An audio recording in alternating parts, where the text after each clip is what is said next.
What's up, everybody? It is LE from the Commanders Declassified podcast, and I am here to talk to you about the 5 most likely owners for the Washington Commanders. But first, take a moment to subscribe and tell your friends about our great and wonderful podcast. Now, there has been a lot of information out there in the ethos about who's going to own the Commanders, who's done what's not going to happen, and how much we're going to cost. Let's get into the 5 most likely scenarios. Number 5, Jeff Bezos. There have been no individual with more rumors about them and the Commanders than Jeff Bezos. Is he going to sell the Post? Will Dan Snyder let him purchase? Here's the thing. He has more money than almost anybody in the world. If Jeff Bezos wants to own the Commanders, he will own the Commanders. The problem, he has not submitted a bid.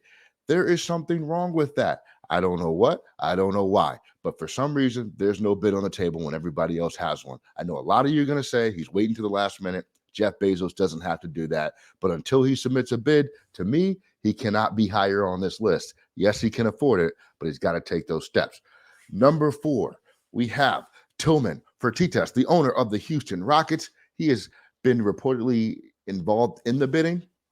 I don't know the price. I don't know how likely he is to buy the Commanders. I just know he's involved in the process per Nikki from the Washington Post, I believe, and a few other folks.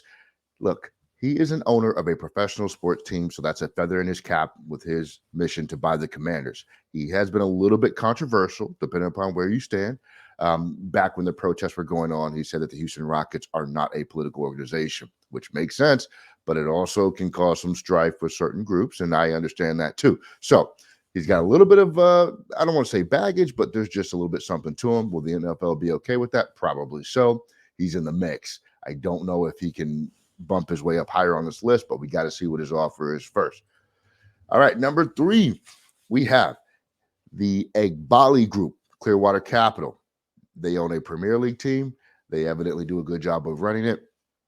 I like this guy. Honestly, this is my number 1 who I want to own the Commanders. I did a little bit of research on them.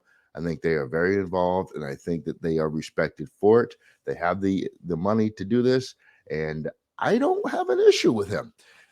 He would be higher on my list, but I think you're going to see why he's not in just a second. But the Egbali Group, this guy's for real.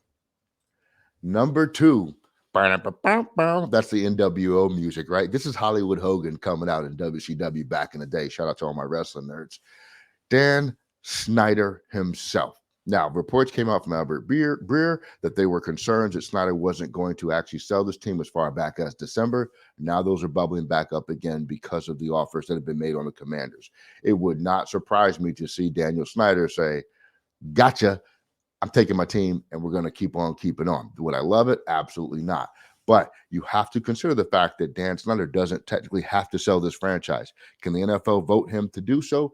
Absolutely. But Dan Snyder is going to go full scorched earth, and I don't know if the NFL wants that smoke. That is a problem for the NFL. So it is very, very, very possible that Daniel Snyder just says, I'm going to wait. I'm going to keep this team with a few more deals for the TV contracts and all that stuff to come in, and then I'll reassess where I'm at. So if you have taken the Daniel Snyder piece off your board, I think that is a mistake, because I think there's still a very real possibility and a clear path to him retaining ownership of this franchise. Not good, but possible. Number 1, we have Josh Harris, the owner of the Devils and the 76ers. He is a professional sports owner. He has all the qualifications. Can he get to that top end money that's going to be needed to buy the organization? Possibly. I think he can.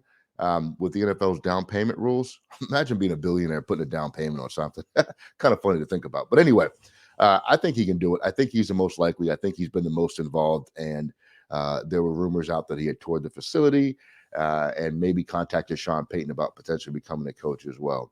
I don't know. This is a confusing situation with a lot of things going on, and we don't have a lot of real information, just reports and rumors, but we got to work with what we got to work with, and that we will do.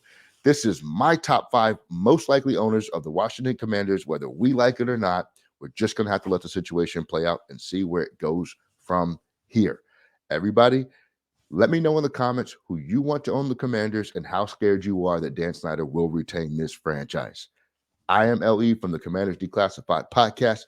Do not forget to subscribe and tell your friends I am out of here, and I'm going to take Dan Snyder with me. I'm just kidding. I just hope he doesn't own the franchise come the fall. We are ghosts.